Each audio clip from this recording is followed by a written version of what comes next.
क्या हाल सुनाए दुनिया का, क्या बात बताएं लोगों की। दुनिया के हज़ारों मौसम हैं, लाखों हैं उदासियां लोगों की।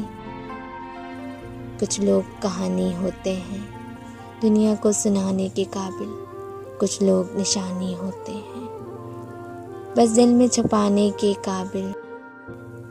कुछ लोग गुजरते लम्हे हैं, एक बार गए तो आते नहीं। हम लाख बुलाना भी चाहें, परछाई भी उनकी पाते नहीं। कुछ लोग ख्यालों के अंदर जज्बों की रवानी होते हैं, कुछ लोग कठिन लम्हों की तरह पलकों पे गिरानी होते हैं। कुछ लोग समंदर गहरे हैं, कुछ लोग किनारे होते हैं। कुछ डूबने वाली जानों को तिनकों का सहारा होते हैं। कुछ लोग चट्टानों का सीना, कुछ रेत गर्विदा छोटा सा। कुछ लोग मिसाले आबरू, कुछ ऊंचे दरख्तों का साया।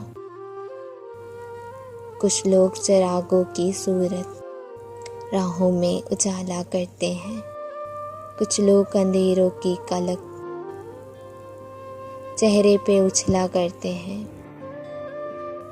कुछ लोग सफ़र में मिलते हैं, दो काम चले और रास्ते अलग। कुछ लोग निभाते हैं ऐसा, होते ही नहीं धड़कन से अलग।